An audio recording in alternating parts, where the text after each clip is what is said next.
శుక్లాంబరధరం విష్ణుం శశివర్ణం చతుర్భుజం ప్రసన్నవదనం ధ్యాయేత్ సర్వవిఘ్నోపశాంతయే. ముత్యాలు, వాటిలో రకాలు, లక్షణాలు, పరీక్షణ విధి. శ్రేష్టమైన ఏనుగు, మేఘం, వరాహం, శంఖం, చేప, పాము, వెదురు వీటన్నింటి నుండి ముత్యాలు వస్తాయి. అయినా సూక్తి అనగా ముత్యపు చిప్ప నుండి పుట్టు ముత్యాలే జగత్ ప్రసిద్ధాలు. రత్నం అనిపించుకునే స్థాయి ఒకే ఒక రకమైన ముత్యానికి ఉంటుందని ముక్తాశాస్త్రం ఇది వివరిస్తోంది. అది ముత్యపు చిప్పలోనే పుడుతుంది. ఇదే సూదితో పొడిస్తే కన్నం పడుతుంది, మిగతావి పడవు. వెదురు, ఏనుగు, చేప, శంఖం, వరాహాల నుండి వచ్చే ముత్యాలు మంగళకరమైన కార్యాలకు ప్రశస్తాలు. రత్న నిర్ణాయక విద్వాంసులు 8 రకాల ముత్యాలు పేర్కొంటూ వాటిలో శంఖహస్తి ప్రభూతాలు అధమాలని వచించారు. శంఖం నుంచి పుట్టిన ముత్యం ఆ శంఖం యొక్క మధ్యభాగం రంగులోనే ఉండి బృహల్లోల ఫలం పరిమాణంలో ఉంటుంది.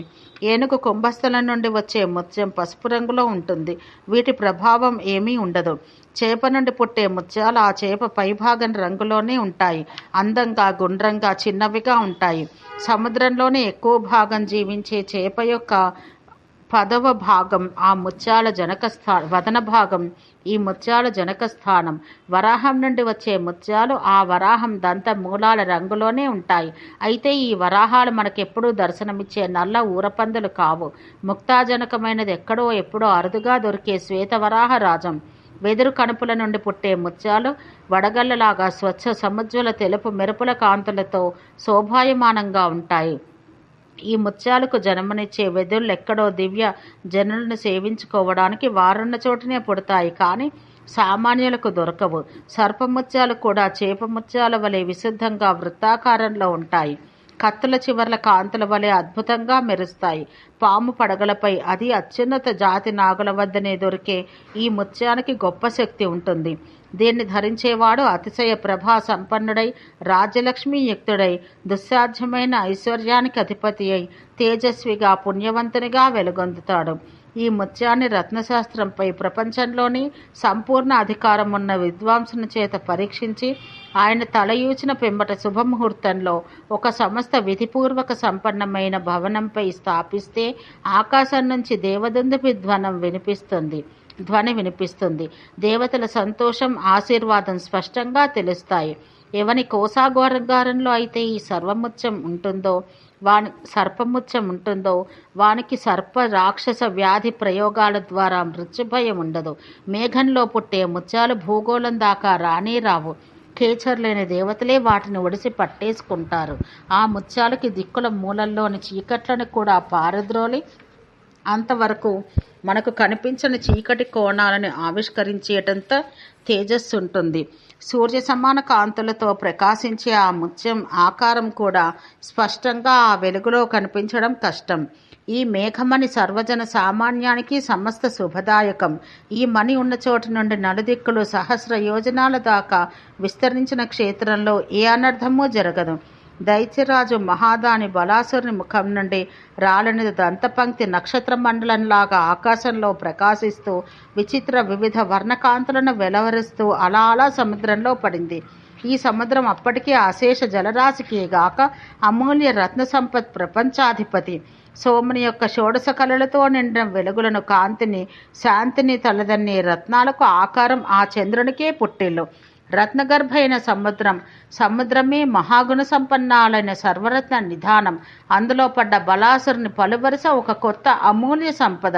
ముత్యపు చిప్పగా అనంతర కాలంలో ప్రసిద్ధి చెందిన శక్తుల్లో ఈ పలువరుస వంశాభివృద్ధి జరుగుతోంది. ఈ ముత్యాలే సర్వశ్రేష్ఠాలై మానవజాతిని సముద్ధరిస్తున్నాయి. సాగర తీర దేశాలు, ద్వీపాలు అయిన సౌరాష్ట్ర, పరలోక, తామ్ర, పర్ణ, పారసవ, కుబేర, పాండ్య, హాటక, హేమక, సింహల ప్రాంతాలు ముత్యాలకు కోసాగారాలు. ముత్యం ఎక్కడ పుట్టినా ముత్యమే. ఇది సర్వత్రా సర్వాకృతుల్లోనూ లభిస్తుంది. పురాణ కాలంలో ఒక ముక్తాఫలం విలువ 1305 ముద్రలు. అరతులం బరువున్న ముత్యం పైన చెప్పబడ్డ ధరలో 2/5 భాగం తక్కువ. 3 మాసాలు అధికంగా బరువుండే ముత్యం 2000 ముద్రలు. అనంతర కాలంలో విలువలు ఈ విధంగా ఉన్నాయి. పూర్తిగా పెరిగిన పెద్ద పరిమాణంలో ఉన్న చిప్ప నుండి వచ్చిన ముత్యం 1300 బంగారు కాసుల ధర పలుకుతుంది.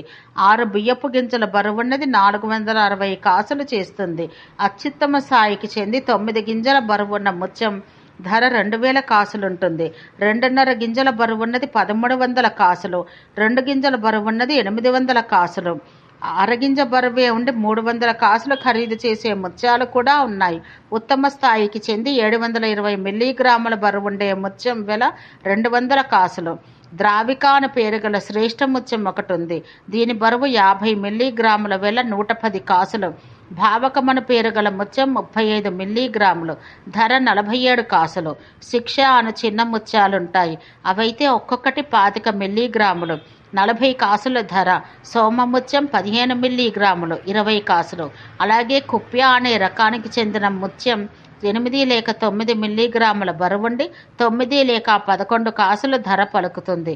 విశుద్ధత కోసం ముత్యాలను సాధారణ అన్నపు కుండల్లో జంబీర రసం నింపి అందులో వేసి ఉడికిస్తారు.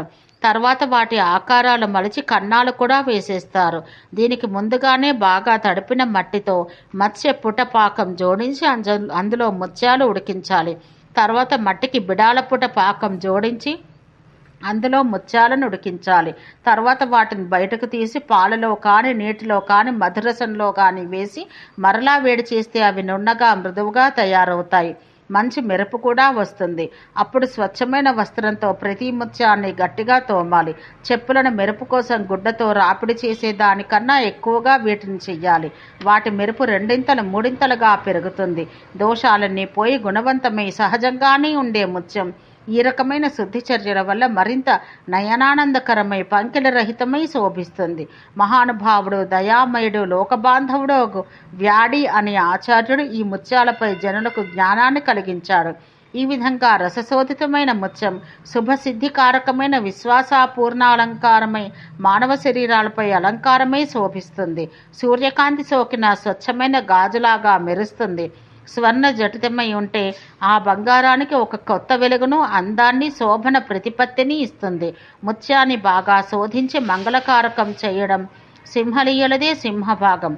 ఏదైనా ఒక ముత్యం మీద అనుమానం వస్తే దాన్ని స్నేహద్రవం వేడి చేసి దానిలో ఉప్పు కలపగా వచ్చిన ద్రావకంలో ఒక రాత్రంతా ఉంచాలి. తెల్లారేక ఆ ముత్యాన్ని బయటకు తీసి పొడిగుడ్డలో చుట్టి శ్రద్ధగా మర్దన చేసినంత గట్టిగా తుడవాలి. అలా అరగంట పాటు చేసి తీసి చూస్తే ఆ ముత్యం ఏమాత్రమూ వన్నె తగ్గకుండా నిన్నటిలాగే మెరుస్తూ ఉంటే అది మంచి ముత్యమే. ఇదివరకు చెప్పబడ్డ ప్రమాణాల్లో పెద్దదై తెల్లగా, నున్నగా, స్వచ్ఛంగా, నిర్మలంగా, తేజస్సంపన్నంగా, సుందరంగా, గుండ్రంగా ఉండే ముత్యం గుణసంపన్నమని శాస్త్రం వచిస్తోంది. ముత్యం అమ్ముడుపోయినా పోకున్నా ఆనందాన్ని ఇస్తుంది. అమ్ముకుంటే డబ్బులు వస్తాయి, అమ్ముకోకుండా వాడుకుంటే దానికి గల అతీత శక్తుల వల్ల ఐశ్వర్య ఆనందాలు కలుగుతాయి. సర్వ సులక్షణ లక్షిత జాతి అయిన ముత్యం ఒకమారు ఒక మనిషి పూర్వజన్మ సుకృతం కొద్దీ అతన్ని చేరిందంటే అతన్ని ఏ విధంగానూ చెడిపోనివ్వదు, బాధపడనివ్వదు. అనర్థోత్పాదక శక్తులను అతని దరి చేరనివ్వదు, దోష సంపర్కం కలగనివ్వదు. ఇది మంచి ముత్యం యొక్క మహత్యం. ఓం శాంతి శాంతి శాంతి.